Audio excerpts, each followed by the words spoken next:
He specialises in GAA coaching, so that's just as a sort of a view from so that you know where he's coming from. With there's slides from or photographs from Kevin's gym, and so as part of this work, like, you're very focused on measurement and performance and measuring where you're at and setting goals for yourself. And probably can't really see it down there, but there are a lot of before and after results from people that he has worked with and people that he has coached.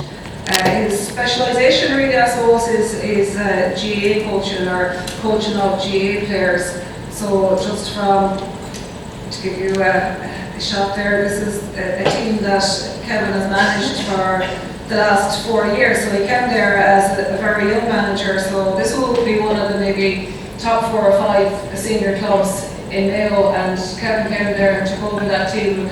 Basically dragged them up a level of professionalism that wasn't in the club before, in terms of analysing their performance, setting goals for them, looking at statistics and looking at the analysis. And in all of that, you have a lot of teamwork and a lot of management issues. And I'll hand you over to Kevin for the next slide.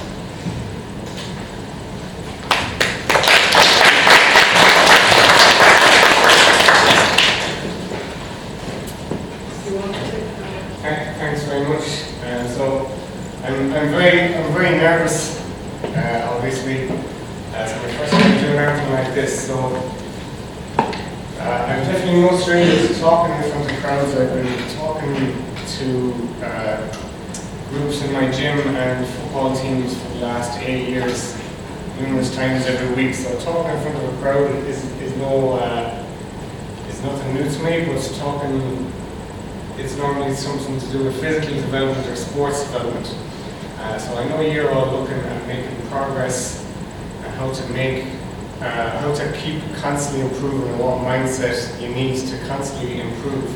And I hope today's talk will give you something to think about, and the way I've always looked at marketing, the way I've always looked at teamwork, the way I've always looked at building players, building clients up in the gym. Everything like that is always to make a tiny bit of progress and to influence one person one day at a time, one meal at a time, one training session at a time. Okay? So to start, I'll give you a funny story. I was on the way up today, and this is like I said, it's my first time doing some sort of talk for or a lecture. I give them all the time in football teams. I normally take a little pink slip like this. So for today I decided to be a bit more organised, and I wrote out a few more details on a big A4 page. And it's a wet and windy day, so I was on the motorway and I had the sheet of paper up on the dash. I had the heat on to clear the window all the time, so I opened the window on the motorway, the sheet goes up.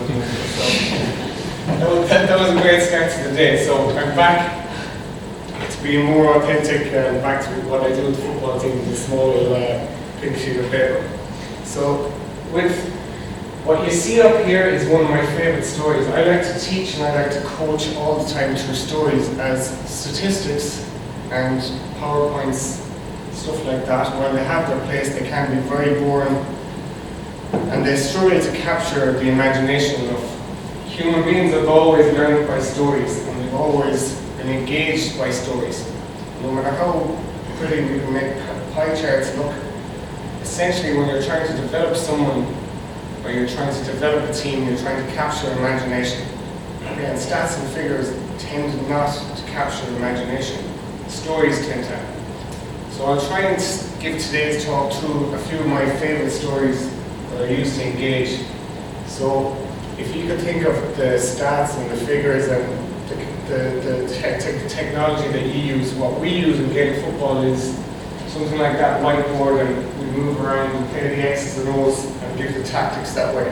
While I love doing that stuff, everyone does that stuff. What they don't do enough is get through to the human being that's carrying out the tactics, get through to the human being that needs to be motivated to give their best and to believe that they're being put in the right role to improve and to move forward.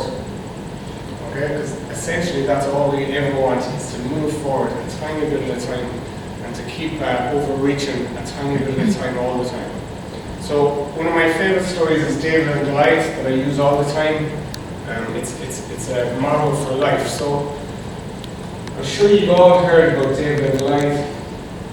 The shepherd boy David kills Goliath. But the details of the story have been around for over 2,000 years. So what happened was, back in those days, it was common for armies to meet, and sometimes they met where no side would have a strategic advantage. So you'd have warriors on both sides coming downhill. So, you know, if you're going downhill and you try to go back uphill against an army that's going downhill, you're always going to lose. So what happens in those stalemate type of competitions, if we look at the football team, when you go to extra time, they pick one person from each army, the story goes, and they do the battle one-on-one, and whoever wins that wins the battle. So you with me so far? So what happened was, one side sent down the giant. The average height of people in those days was far, far lower, so one side sent down the giant 6'9" Goliath, so he's been blown up to 5 times that size since, but history records show he could have been up to 6'9", which would have been a huge, huge size back then. And the other side, no one volunteered to fight him because the sheer size of him, the size of his armor, how much weapons he could carry because he was so big and strong. The only person who volunteered was the shepherd boy, David. So they all thought he was crazy. They didn't want to let him go and fight. The Goliath is waiting at the bottom of the hill for someone to go and meet him. And David is adamant that he can kill him because he's a shepherd and he's killed lions and bears before. So David goes down eventually, and Goliath doesn't take him seriously because he's so small and he's so weak. So what people miss so often in life and in sport and in business is sometimes being small, being weak, being an underdog gives you tremendous freedom, and it gives you advantages that you just don't have when you're big and you're held down by bureaucracy and you're held down by tradition and you have to do things a certain way and you can't think outside the box because this is the way it's always been done. But when you're 20 to 1, 50 to 1, 100 to 1 outsider, you have that freedom to try things. So in GAA, it's sacrilegious to put everyone behind the ball, okay, and play a 15-man defense or whatever. In basketball, it's actually the opposite. Full court press was frowned upon for years, where you do all out and push up and don't let them come out again. In soccer, long ball to the edge of the square is frowned upon. That's not the way you play the beautiful game.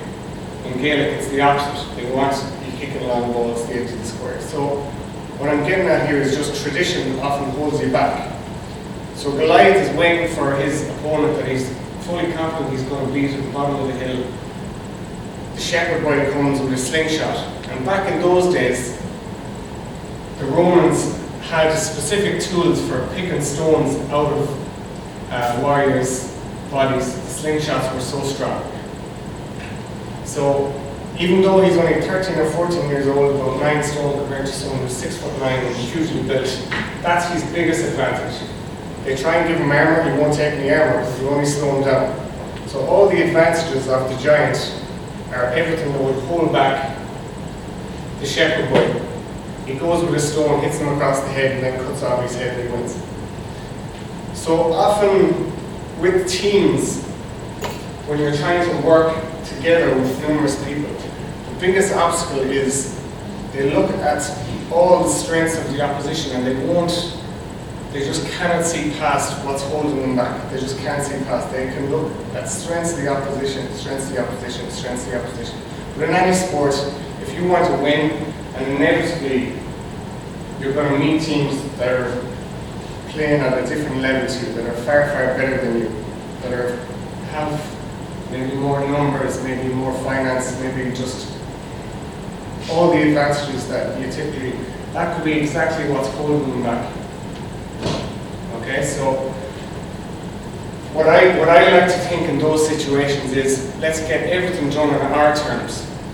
Okay, now it's very hard to do, but even thinking that way can open up different avenue of solving problems. So in Carol Dweck's book Mindset, which I'm sure some of you have heard of, it's very famous in all fields, the studies show that even if you look at a problem and you think it can't be solved, a huge part of your brain that could be open for solving that problem and seeing things that open up that problem, shut down. And you can't even see some of the avenues that could solve the problem. But if you constantly look at the opportunities in front of you and the different ways that you can possibly improve, your brain works twice as hard. You start seeing things you would never see. So it's not just wishy-washy, positive thinking, be positive about everything. It's science that if you look at your weaknesses as opportunities, if you look at their strengths as ways you can actually take them down and beat them, your brain starts thinking in a different way. And if you want to be a great teammate, if you want to drive your team forward, being creative in your thinking on how to progress, how to bring things forward is the start. You have to have an open mind to making progress, to striving forward. Just to finish on David and Goliath, the idea of any person, any team, any organization is to overachieve. Is to, whatever is expected of you, deliver a little bit more, all the time. If they're expecting you to do a certain amount of work, always leave a little bit extra. And it's simple concepts like them that build great teams, great cultures, and great communities. If you can constantly say, what can I do to overachieve? What can I do to help the thing move forward? Instead of, what can I take from the organization for me? It's what can I give extra? And by giving and by bringing out the best in others, you bring out the best in yourself. So the next concept I want to talk about simply is incremental gains. So when people look at making progress, the biggest problem is they look at making too much progress too soon. People vastly overestimate how much progress they can make in a week and underestimate how much progress they can make in a year. If you can get into the mindset that I'm only going to make a tiny bit of progress at a time, then you're always confident because you can always achieve a tiny bit of progress. No matter what your job is, no matter who you are, you can always achieve a tiny bit of progress. There's very, very few times in your career, as a footballer, in business, in life in general, where you can make huge amounts of progress in a short amount of time. So if you want sustainable progress, if you want to be making progress for years and years into the future, you shouldn't be thinking of how can I make massive progress in a small amount of time. What you should really be thinking about is how can I make a tiny bit of progress and keep making that tiny bit of progress. So if you look at the arithmetic of going on a diet, and you can do this with all sort of stats for football teams or all sort of stats for businesses as well. If I eat 30 grams extra of protein a day, so protein is one of the key, is the most important macronutrient for getting in shape, losing weight, being healthier and stronger in general. So it's only 30 grams extra a day, so it's only a chicken breast. Raise your hand if you think you'd be confident enough eating an extra chicken breast a day.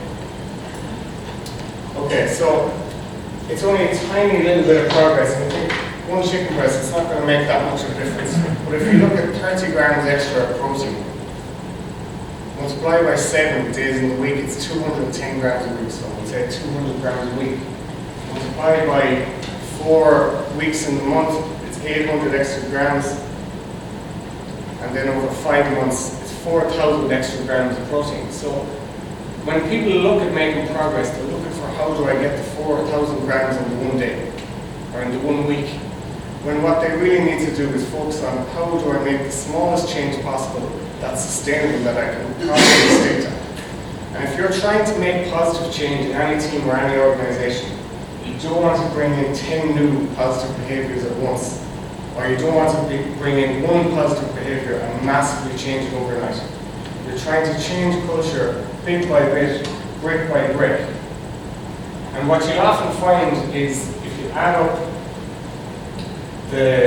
we'll say, You've all heard of Fitbits now that have just been bought for a few billion Fitbit brands. So if we can do the same thing with that, your 2,000 extra steps a day. It's a 10-minute walk, isn't it? It's not that much. Over the course of your week, 14,000, your few months.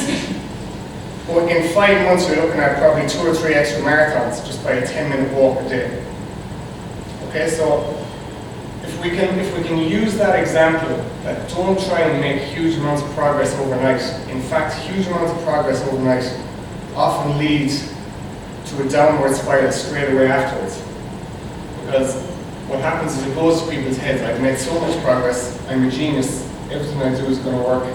And when that progress hits a roadblock, like all positive progress that happens very quickly, their ego is now too big and they're struggling to come up with a new massive idea that's going to make huge progress again quickly.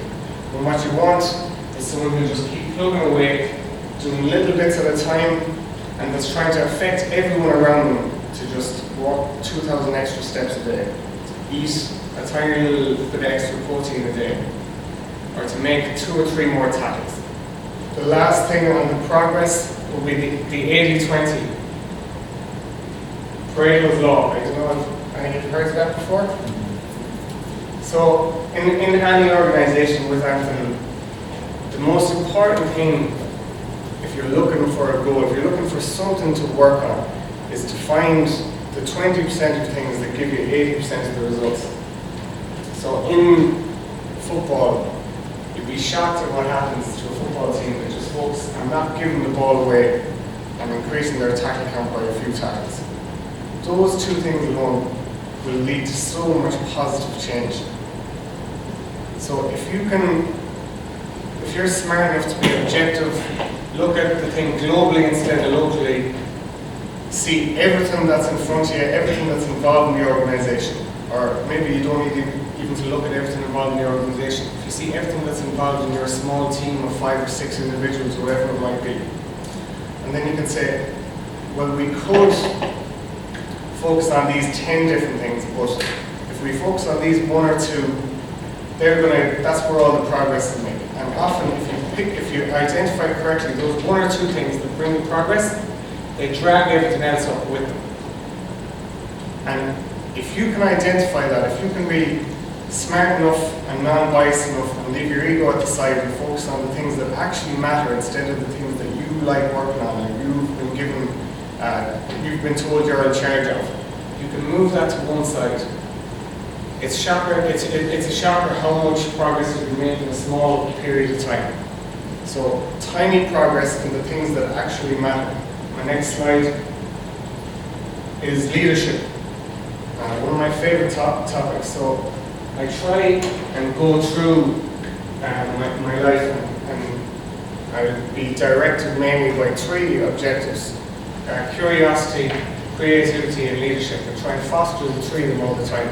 While people think of the 3 of those things as fixed attributes, I think they can be developed by pretty much anyone. And I think they're naturally there in everyone. But the thing about the 3 things, creativity, curiosity, and leadership, is they're so varied in how leaders act, on how curious people act, and how creatives act. It's so different for every individual who's creative.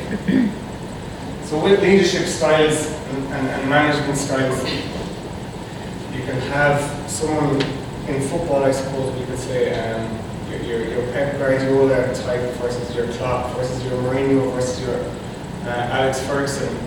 Hugely different personalities, but all very, very successful in their own right. If you look at the personalities in the room, they're very, very different. There is no one way of leading your group. But there are certain behaviours and there's certain actions you can take to practice leadership. If you can think about your mental attributes like you think about your physical ones, you act a certain way to become something. So if you want to act like a leader, it's pretty amazing how respected and valued you can become by just giving your absolute best every day. That's the essence of leadership, is that you're working your hardest. It's not that you're not making any mistakes. Often leaders make loads of mistakes and they put their hand up. It's not that you're the most talented individual. Often the most talented individuals in sports teams are the ones with the least leadership skills. It's not that you're the best. It's very rare that the best footballer ends up as captain or ends up as manager of the team. It's nothing to do with any of those things. It's definitely not who's the best at giving orders, for being in charge, for shouting instructions and directions. It's usually to do with giving your best every single day. If someone in your group of 5 or group of 30 comes in every day and you know they're giving their absolute best, they're a pleasure to be around. They hold their hands up when they make mistakes, and they try a new way. They're not held back by the fact they've made mistakes. And that has nothing to do with talent, and it's definitely not something you're born with, it's something that's developed over time. And the next concept with leadership that's so important, and I touched on it briefly already, is the ownership of mistakes. There's nothing worse than ego. Ego corrupts a dressing room, it corrupts business, and it just destroys any collective.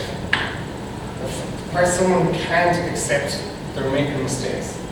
So even if they're the most talented player, even if they're the smartest person on your team, if they cannot accept when they make mistakes, hold their hand up and say, all right, I need to change or I need to adapt. They're going to hit roadblocks in how much they develop very, very quickly. So having the ownership to say, I've made a mistake, to actually point out where you've made mistakes, to actually say, you know, my sheet of paper blew out the window and way up. If you can actually point out your silliness and your own faults, it's crazy how much more people will be willing to take advice from you.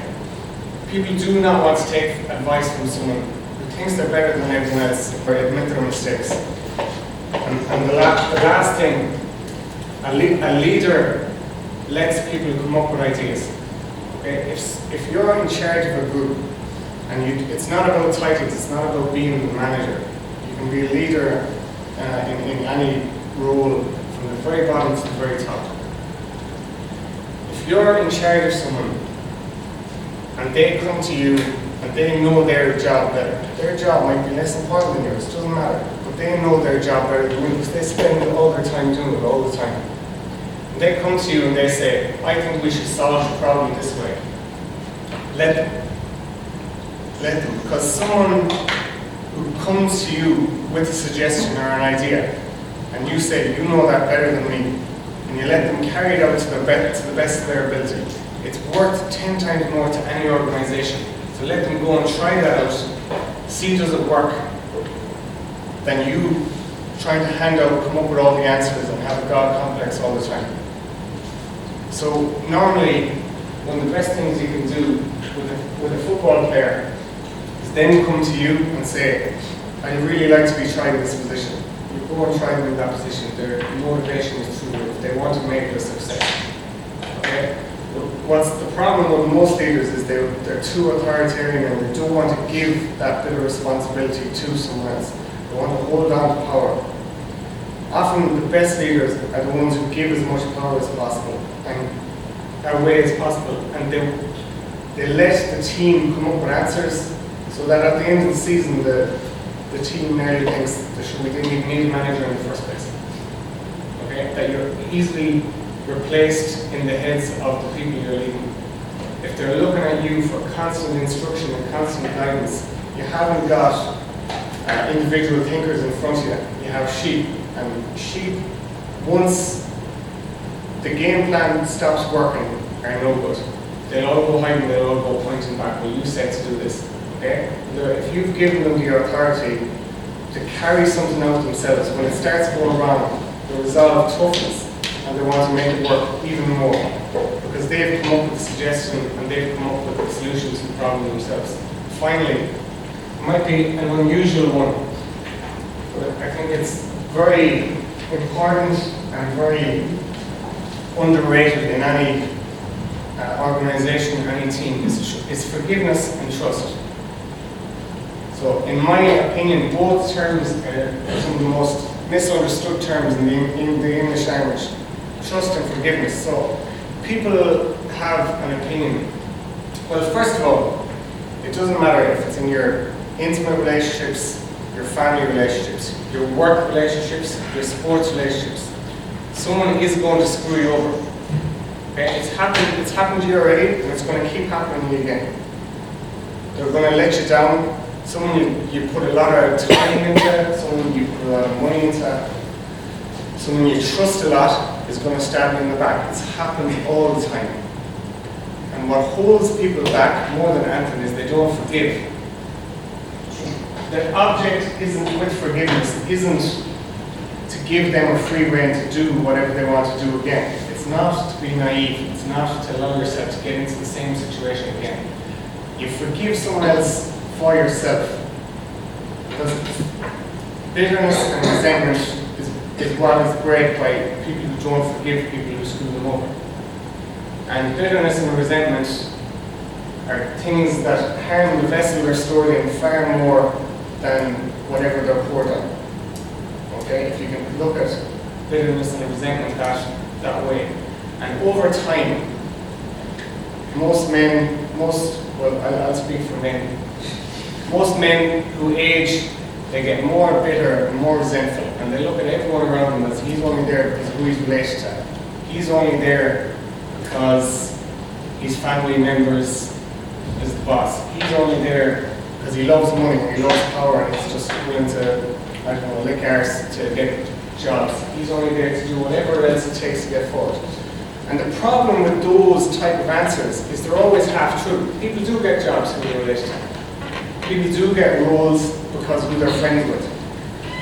People who move ahead and who do achieve often do love money and power. So half-truths are far more dangerous than outright lies. But if you look at everyone above you as corrupt, as only there because of cheating, then who are you going to learn from?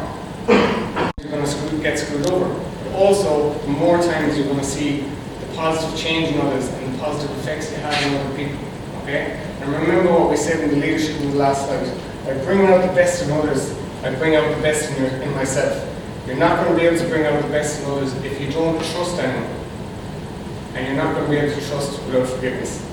So finally, without sounding too patronizing, I hope you enjoyed my small part. I've small talk that I've given you today. My advice to you will be the advice I work with a lot of people one-on-one in my gym. And no matter how successful they are, and I've CEOs of some companies, and I've people with outstanding jobs and very successful financially and with busy family lives. They often come back to me at 30, 40 or 50 and they're, how do I get my health back? Okay? You have to take care of yourself. Do not put it on the back burner. Find out how to eat properly so you don't get overweight. Okay? Because there's a cataclysm of negative health effects that come with being overweight. Find out how to exercise properly. It doesn't matter if you like weightlifting, if you like hot yoga, if you like running, if you like cycling. But do an exercise, have an exercise practice that keeps you healthy. Because people generally who are healthy exercise and eat properly. Spend time reading. You don't see too many stupid people reading 10 books a year. Okay? Sure, some maybe, but not too many. So spend time reading and think of your time, your hour or your half hour a day, every day reading. It doesn't matter if it's Harry Potter or if it's self-development books. Think of it as time as fasting from your phone. Okay, you sit down on your phone for half an hour, you get up and you're cranky, and your head feels all jumbled. Okay, now, there's loads of reasons behind that and loads of science behind that. If you sit down and read a book for half an hour, you get up, you feel great, your head feels clear. It straightens out your thoughts and helps you. It teaches you how to focus. And focus in any aspect of life is a dying art. How to focus on one course until you're successful. Exercise, reading, and food. That's pretty much how I make a living. That's my 80-20. literally getting people far more successful than me, far more money than me, and far more responsibilities than me to do those three things properly. And just for the record, those people who do well at taking that advice are usually the ones who are the busiest and the most productive and have the least time on their hands. I hope this talk helps you. I hope it made you think about things in a different way. I always look at these things in my YouTube channel and the bit of advertising that I do as if it affects the smallest, if it affects just one person in the smallest way, at least it's one positive change. And that compounds over time and makes a big difference. Thanks.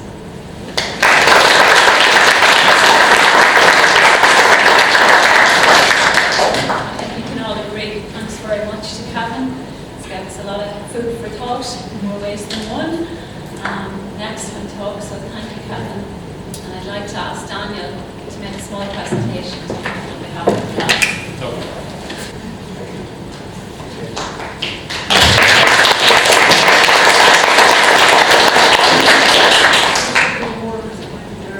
Do you think everyone on the team should try to be a leader? I think everyone on the team, that's a very good question. See, the best answer I can give to that is there's more than one type of leader. So I think anyone who is true to themselves, whether that's being introverted or extroverted, whether that's being doing a lot of talking, or whether it's just keeping to yourself and being the best that you can possibly be, then I think everyone can be a leader. But only if they're true to themselves, whatever that form that takes. If I speak for the Goliath football managers, some of them are very quiet guys who like to spend a lot of time alone. Some of them are real Jack the Lad characters who like being in around everyone and like being the centre of attention. So I think everyone on a team can be a leader, and a trait of successful teams is that there is a lot of leaders. I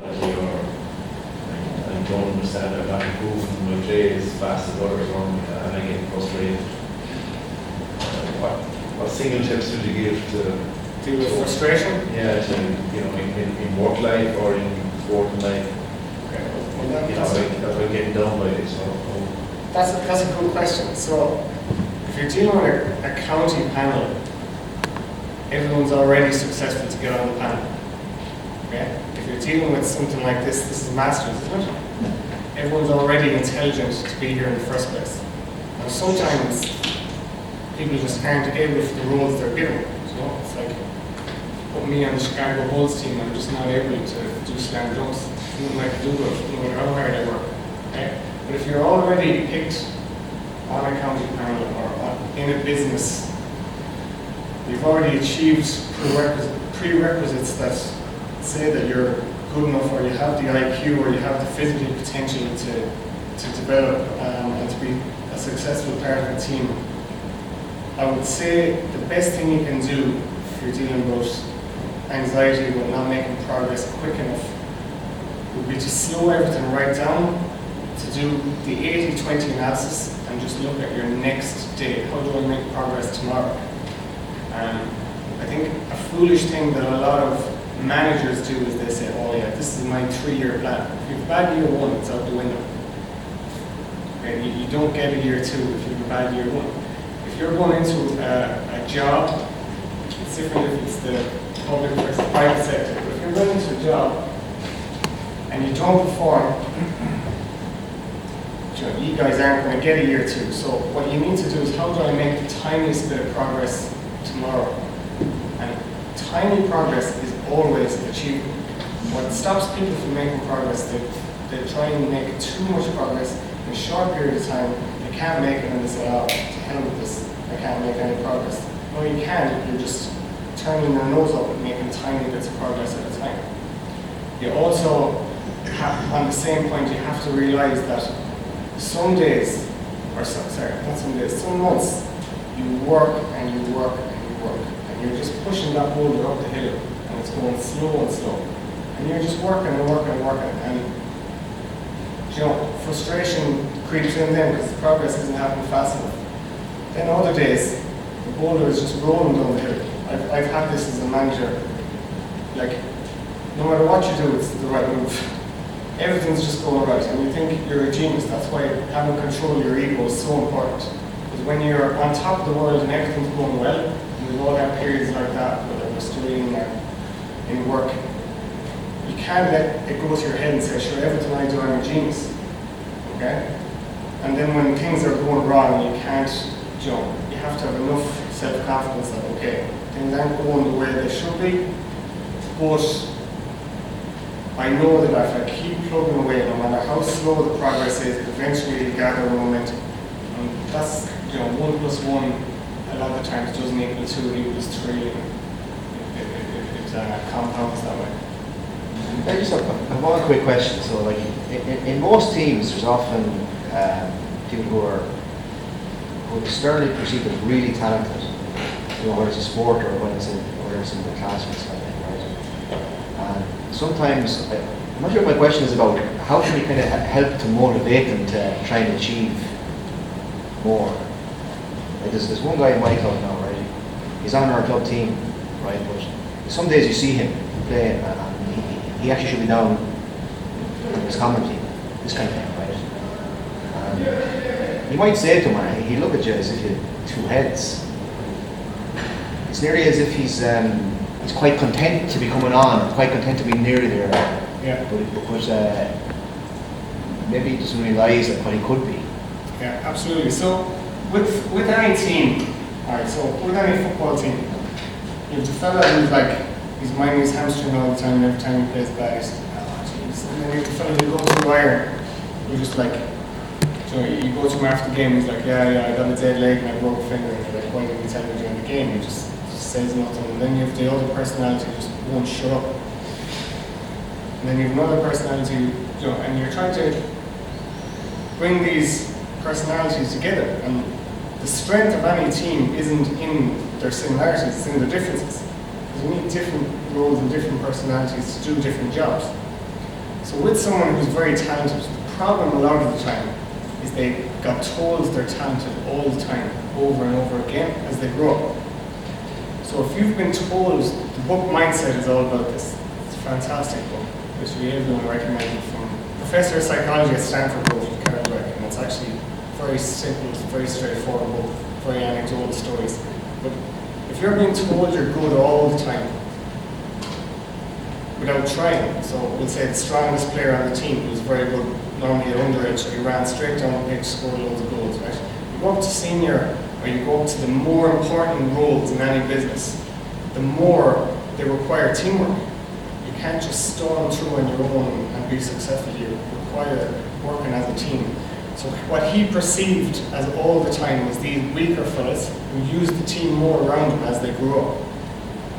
He always perceived them as weak. So he looks at effort as a weakness and talent as the biggest strength. When those roles invert as you get older, it's actually talent starts to matter less. It always matters, but it matters less. And what matters more is hard work. But he always perceives the fellow who worked really hard but wasn't any good as weaker than him. So he's in this unconscious battle then, that the harder I try, I'm just showing to everyone else that I'm not good enough to do it without trying, or will eat minimal effort, which is the way he's done it all along. And that is where, if you're a good coach, 80% of your time goes on those guys. Because the fellows who work hard, they're just like, you don't need to spend much time on them, they work hard no matter what. And unfortunately, and Anthony knows this better than anyone, you spend most of your time on the 20% of guys who just won't get off their ass and do what they're told. But there comes a point when you just have to cut them off and not spend any more time on you. And normally when they're hit with getting dropped, getting fired, that's when they finally, the penny drops. So that's why the carrot and the stick is important. Usually he's been given too much carrot. He's been praised all the time, all along. And what he needs is a little kick in the ass. But that's just a generic answer, you know? So now you know now. Yeah, so a question for Kevin. Probably start out with careers. I had a career in industry. And one of the most difficult challenges I remember was working literally with the only term was the gobshite.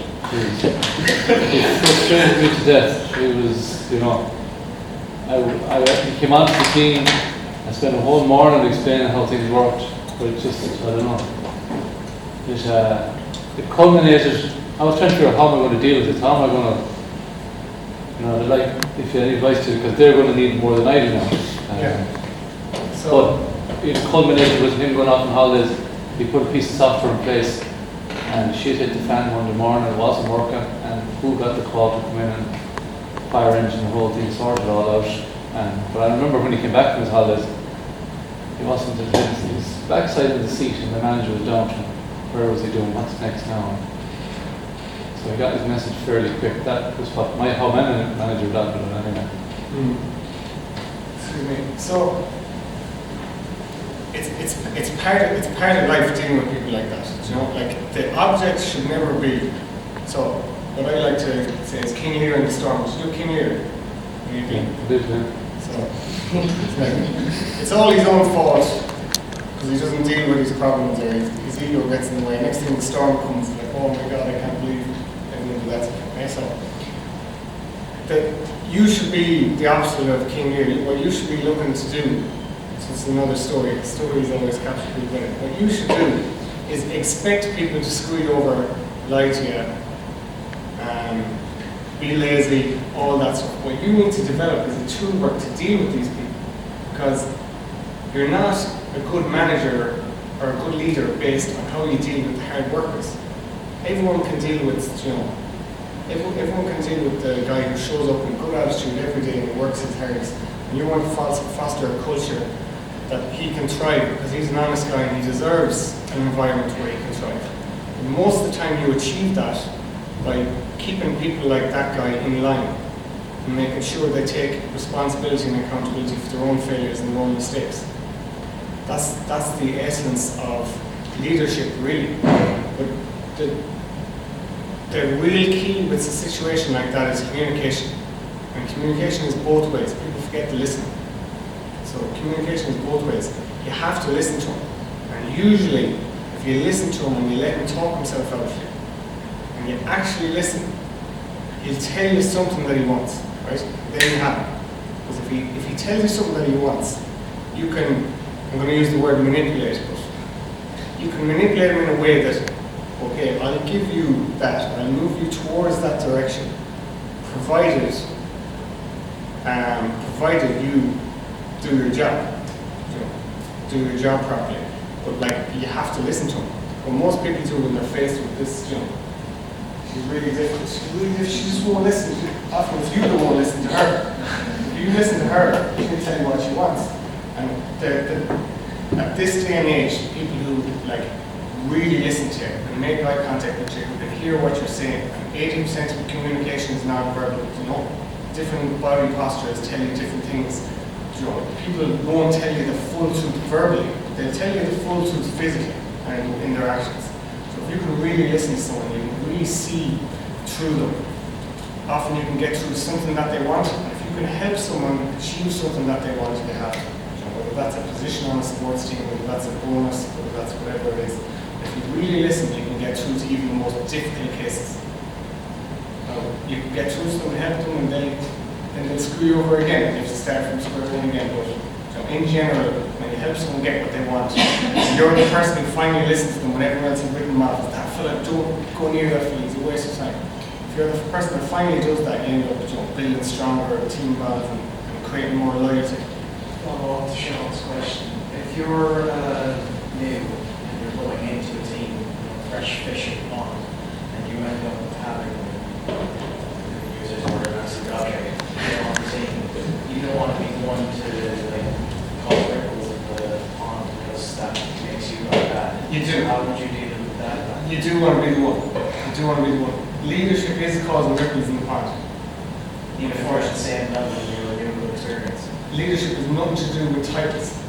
So if you're low in the organization, you can be a far better leader than someone who's the manager. Okay? Now if they sack you and you lose your job, what's worth sacrificing more? You sacrifice your principles and you don't confront someone who you know is doing the wrong thing for the sake of your job, or you keep your job. Now obviously there's a lot of different situations that go into it. You should never sacrifice your principles for anything. And I've been given some pretty big opportunities.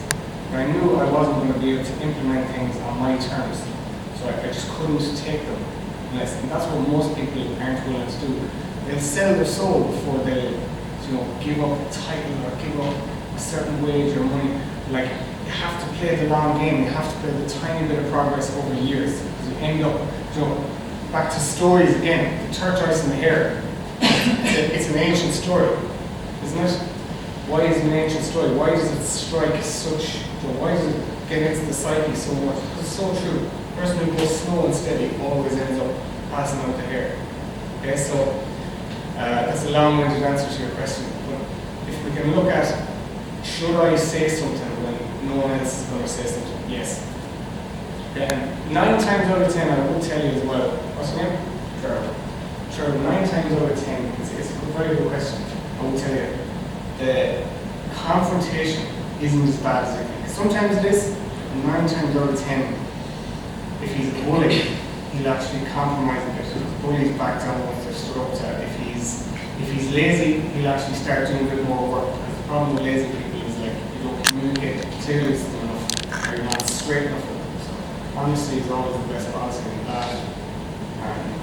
But like all these things you make up as you go along, in every situation and every person you deal with is different. How do you deal with gobshites?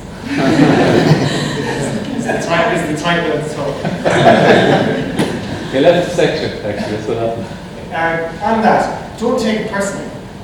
That's, forgiveness again and trust. Don't take it personally. If someone is screwing you over, 9 times out of 10 they'd screw over their own mother. They'd screw over their brother. Do you know what I mean? Don't you be saying, oh my God, I can't believe he did this to me. 9 times out of 10, it's nothing to do with you. Stop taking it personally. You do it to anyone else, or she would do it to anyone else. That's a big fault people have, is they take it personally. I can't believe they did that to me after all I did for them. It doesn't matter how much you do for some person. It's their attitude that they've decided to screw someone over. You just happen to be that someone. So don't take it personally. I'm not a pacifist. I'm not turning the other cheek at everything. Sometimes you do need to fight fire with fire, and sometimes you do need to go head first into confrontation. And I'm not afraid of that either. But most of the time, a bit of honesty, a bit of good communication can solve most of the time the problems, A good argument is a good thing a lot of times.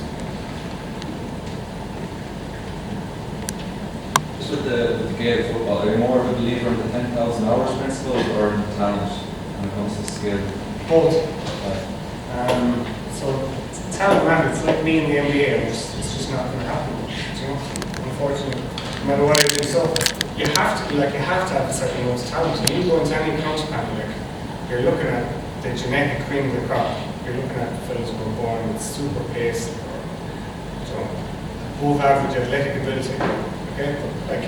But what I like to say to a lot of people is the first 10 people on a county panel, on a county team, they're there by the grace of God. They picked the right parents, is what they say. So their parents gave them great genetics and they end up developing into a great athlete. Obviously, I'm not saying they didn't do anything to get there, but you know what I mean, they had to do less than others. The next 50 players are competing for the next 20 spots on the panel, if the panel's 30. And often there's a huge amount of leeway there just by the fellow who's willing to work. Okay? So, if I was to recommend a book on that, it'd be Grit. It talks a lot about how much talent matters and how much perseverance matters. It's called Grit. And what they do is they take numerous different examples, like did you ever hear of the military academy in America? What's called Blue Point, isn't it? So, like everyone who goes into that, so it's like Harvard. Everyone who goes in is gifted athletically and academically. Everyone. So how come half of them still end up quicker? So if you're picking the cream of the crop and the talent, everyone is pretty much of the same talent. And you're going to go into companies, and if they're good companies, you're going to go in with some really smart people. But some of them are going to be your assholes to deal with, and some of them are going to excel. So that's where your attitude and your mindset is more important. But just talent matter, of course it matters, of course it matters. Some people just haven't got the ability or the physical ability, no matter how hard they try to be a great athlete. In strength and conditioning, there's a great quote from a coach called Mark Ripto. He says, The best coaches are average athletes that try like hell to get good. It's very true. And you often see a lot of the best managers and coaches like me who are pretty average and just try to get good and try to get better all the time. They learn good lessons that way and they pass them on. And your gifted fella then, that we were talking about earlier, often makes a terrible coach. So he doesn't understand anyone who's not as gifted as him. So is it not making sacrifices? Yeah, exactly. He didn't have to make the sacrifices to get to that level. So when he's coaching, he doesn't understand the people making that sacrifice.